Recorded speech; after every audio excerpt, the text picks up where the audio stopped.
Hi everyone! Today I'm really excited to share with you the very first episode of my Vietnamese cooking series. And today we will be cooking Bánh Khọt, or mini savory pancakes with shrimp.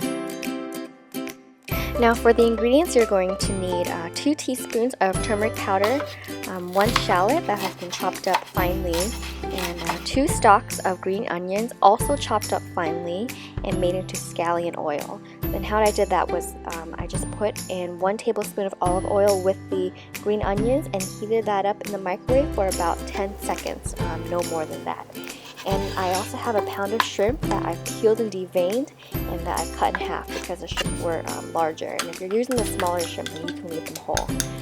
And now I'm just putting in the shallots in the shrimp with about a tablespoon of fish sauce. And you're going to mix that up, and then later on just dash in some black pepper.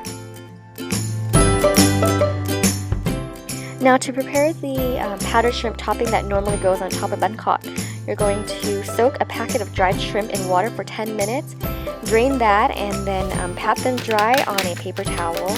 Then you're going to put them into the food processor until it's fine like powder. So now we're going to begin toasting the shrimp, and I've just put them into a skillet over medium heat with a little bit of olive oil, and you just want to stir the shrimp over the medium heat for about a couple of minutes or so, and you want to get the color of the shrimp to be like this, and the texture should be dry. Now for the batter, I have the turmeric powder from before, 1 can of coconut soda, 1 can of coconut milk, and a packet of Bánh Khọt powder, or bột Bánh Khọt, that you can normally find at Vietnamese or Asian supermarkets. So for the batter, we're going to be using the whole can of coconut milk. And before you put in the coconut milk, just be sure to shake the can up. And here I'm just putting in the turmeric powder and 1.5 cups of Coco Rico, or the full can of the Coco Rico soda. Then just mix up the batter with a whisk just until the batter is fully mixed and there are no more lumps. Then you're going to go ahead and prepare your workstation. I've put all of the ingredients on the right side of my stove, and here I have a Bánh Khọt pan, and this again you can find at a Vietnamese or some Asian supermarkets. Now with the pan on medium-high heat, you're going to add about a tablespoon of vegetable oil into each slot of the pan, and adding this much oil will allow the Bánh Khọt to be extra crispy and delicious. And you're going to know when the oil is ready when you see bubbles coming off of a chopstick. Now you're going to fill each slot of the pan with batter, and I've only filled up each slot about halfway because, as you can see, the batter does expand.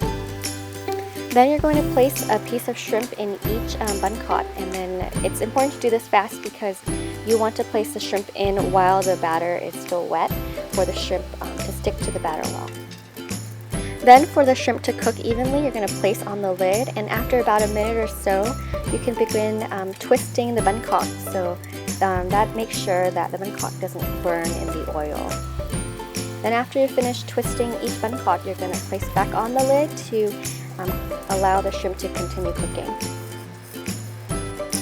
Then after about another minute or so, the shrimp should be cooked, and you can go ahead and twist the Bánh Khọt again to make sure that they don't burn.